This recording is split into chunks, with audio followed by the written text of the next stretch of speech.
Super Morning Show is hosting Communications Minister Owusu-Ekuful.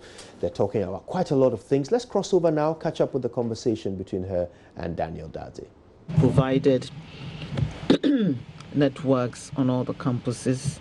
We have the Ghana Academic Research Network, which links researchers and academicians, lecturers in all the campuses. We paid, there's a matching grant. The Ministry of Communications paid part of it, and the World Bank also supported us by picking up the rest of the tab. And so on all the campuses, we're extending it to the new universities as well. The technical universities? That's a good point. The public universities for now.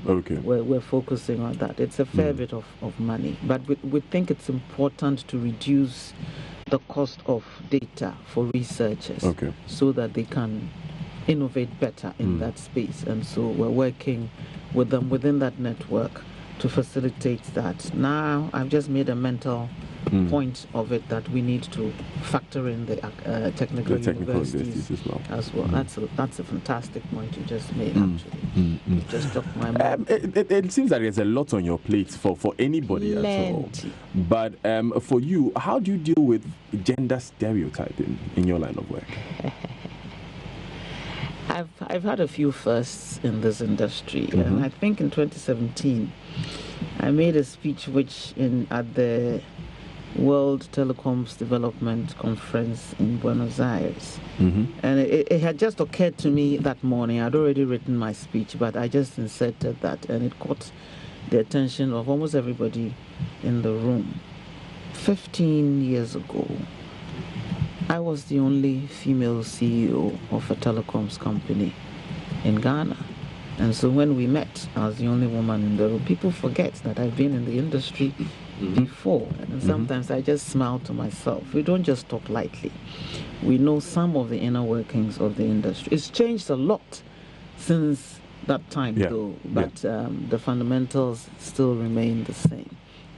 At the time I was speaking, which was 2 years ago, there was only one male CEO, which was Ebenezer Asante, MTN.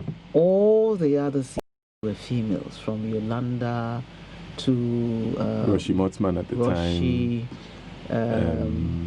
Who's the third person? So if you're looking at Airtel, Tigo, Vodafone, Airtel was Tigo was Roshi. Airtel was Lucy Quist before. Lucy, yes, but who took over from Lucy? No, after Lucy was the merger. Yeah. So there was Yolanda, there was Roshi, and then Emmanuel. So when they met, there was only one male in the room, and everybody was like, wow. Many of the chief technical officers of the telcos are females.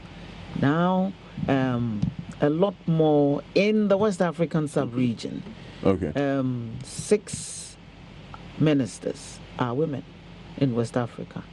And increasingly, women are beginning to occupy managerial positions in this previously male-dominated industry. The numbers are still tipped against women. There are far more men in this industry than there are men, but we're beginning to hold our own, and the head honcho here is me. So please, so I beg, this one is just agro. Don't take it seriously. Please don't attack me for saying I'm the head honcho, but I really am the minister. No, you know what? I'm the head you know what? It's actually in line with my next question, because you are the most senior minister we've had this week in studio, and this week the topic for discussion for many Ghanaians has been, the PDS saga, termination and not, and what have you. So, in just a few minutes, we just want to know your comments. It's become a topical issue. What's your view on it? Well, I think we all need to realize that electricity generation distribution is a key utility. We can't do without power. And so any issue surrounding power should be of great concern to the government. Their entry into the compact was well-intentioned. There are issues, major issues there that need to be fixed. But if the company, and we all lose sight of the fact that it isn't government which oversaw the procurement process in this, it is MEDA and the American government. They said the whole process was managed by them, with government as a key stakeholder observing, more or less, and they running some of the issues by them. And then we decide that this is of key interest to us, so please focus on this area, particularly the shareholding structure. I mean, it's our asset, and so to make us 20% shareholder in that was an honor. And so when we took office, the president insisted, and rightly so, that the majority shareholding should come to government. Now, if one of the key conditions, to Ghana, if one of the key conditions in the agreement is not maintained, and the guarantee is meant to protect us in the event of default in the management of our asset, and so it should be of interest to us. And so if they are mandated to provide an insurance bond, and at the end of the day, it turns out that there are major issues with it, should we overlook it? Now, if they continue to manage this asset and there is a problem and they default or our asset is damaged in any way, how do we get protection from it? So this is a fundamental condition of the contract, which they were unable to meet. Should government just have glossed over it? Allowed them to remedy it? Well, I'm sure they were given the chance to remedy it. In the time that the suspension was announced till the termination was announced. Information we have is that they were not given the chance. In fact, they did remedy it, but this decision was carried out anyway. I'm not aware of it.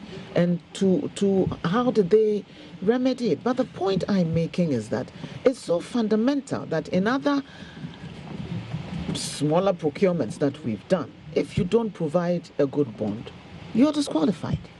I mean, that's one of the terms in which people are not shortlisted. One of the conditions that if they don't meet, they don't even make the final cut at all. So it's a big issue. And I think we need to look at it that way. It was government which noticed that there were challenges with this guarantee. It was government which took steps to protect our assets by suspending the contract for a while it looked at it. It is government which is insisting that we look at this whole structure. Maybe it's seen that PDS didn't quite have the capacity to undertake the task that it had contracted to. So at all steps in the chain, government had taken steps to protect our major asset, which is our electricity and power distribution network. How do we get faulted for it? Is MEDA not, the MEDA CEO is an appointee of the president, the board, many ministers of state. So people say we can't ring fence MEDA's responsibility here. MEDA works up to the Millennium, is implementing the Millennium Challenge account, which is a U.S. initiative to assist us in this part of the world. As part of the arrangements, government has to set up a local structure to manage it, and that's how MEDA comes into the question. But at every stage in the way, MEDA cannot say that it is just doing the bidding of the government of Ghana without reference to its core direct operate answering mechanism. It answers to MCC, and all its actions have to be in line with the U.S. project which has been set up. And so even though government sets it up, yes, they have their terms of reference and they are supposed to work according to it. They manage this whole process from day one. And we forget that it predates, this whole compact predates the MPP administration in government, and it had gone a fair way towards the previous government had the previous MEDA board had done a lot of work to complete this process before we came in, and there was no way we could abrogate everything that had been done and start afresh. So we continued with the process that had already been continued. So I just want us to focus on the issue. When government noticed that there was something wrong, should we have sat by and done nothing? As I've indicated, in other procurement processes, tender processes, if you provide a defective guarantee, insurance bond, whatever it is, you're disqualified. You're not allowed to continue to the next stage. Your attention could have been drawn to it so that you remedy it. It is not done, So judging by the practice in procurement, government was well within its rights to raise that issue and to seek termination of it. Because if you flouted this key condition at the onset, what else aren't you going to do going on further down the line? So it's out of the abundance of caution that we took this step. Yes, we've lost $190 million. What are the value of the assets of ECG? It far outweighs this $190 million. I'm hearing this point being made repeatedly about the value of the assets, but information we have is that the ECG assets have actually been insured already. This was just a demand guarantee on the performance of an action by PDS over the course of the concession. I won't presume to know what the full details of this are, because so you know what? Let's go to your lane. I listen to what's going on, but I think that sufficient explanations have been given, and I would like Ghanaians to give your own government. We're very suspicious of our governments. Why? Sometimes I really ask myself why. We'll much rather take what some outside I won't say civil society, foreigners, private sector, as if everybody in government is an idiot. We aren't. And we really do have the interest of a country at heart. We swore an oath to that effect. And we will do our best within our human capabilities to live up to that oath. So cut us some slack. Okay, it's 24 minutes past 8. Owusu-Ekuful is Minister for Communications. She's our guest in studio. We've been talking a bit about her work so far and about the PDS termination. Now, let's go to, like she was saying earlier, Helene, the communication service tax. Since you last addressed the public, you had an interview with Evans Mentor. I imagine negotiations have been ongoing with the telcos. How far have they come along? We're actually meeting with them later today. It's been a week, and we're keeping them on a short leash. So we want to review progress, what has gone on, what challenges they're making. They had a meeting last week with a joint meeting with Finance, GRA, and the Ministry of Communications. And they said that, yes, they would abide by the directives as given. I think that was on Tuesday last week. We had a press conference on Monday. They met on Tuesday. Okay. Yes. They would abide by the directives, but they do need some time to configure their systems to enable it take effect. And they would compensate their subscribers for whatever they had lost within that period. So I just want to assure everybody that, yes, the upfront notifications may be still ongoing, but they're working on it, and we're working with them to ensure that that process takes effect within the next 3 weeks, 3 to 4 weeks. That's the timeline that they said they needed to actually configure their systems to effect it. I heard 6 to 8 weeks. You said this was last week. Oh, yes. But I'm telling them that if they focus their minds, they can do it in a shorter time. In 3 to 4 weeks. When there's a gun to your head, you can work miracles. So what happens if they don't keep to that deadline? We'll see. We'll see. Ultimately, the ultimate sanction if you flout directives of the regulator is a suspension or revocation of your license. And the law says so clearly. Interestingly, too, the 2G licenses of MTN and Vodafone are up for renewal on 1st December 2019. For Tigo, it's 2021. I forget what it is for Glo. We're having conversations around there. This is not a threat, but I'm saying that the law says that the ultimate sanction, if you continually flout the Electronic Transactions Communications Act and your regulations and directives given by the regulator, are a suspension or a revocation of your license. And we're all aware of that, and we're working to ensure that we never ever come to that point. You mentioned compensation, that the telcos have agreed to compensate subscribers. Yep. Yeah, so can you shed some light on that? After the meeting this afternoon, I'll be in a position to. Okay, but subscribers would receive some sort of cushioning from the telcos? When they configure their systems, they say they would give back to subscribers what they have lost out within the period, if any.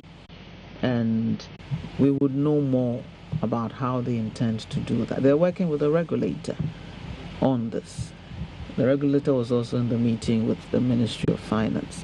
And so we're having another meeting this afternoon. You should have waited to have spoken to me tomorrow. And I could have given you a fuller update on this. So let's just watch the space, and we'll be in a position to give you more information on this. Okay. After our meeting this afternoon. Okay. So you issued a directive to the NCA to make a demand or ask the telcos to do something. The legality of that directive has been called into question. What's your basis for doing that? I find it rather amusing. You know, the communications service tax is a sector-specific tax.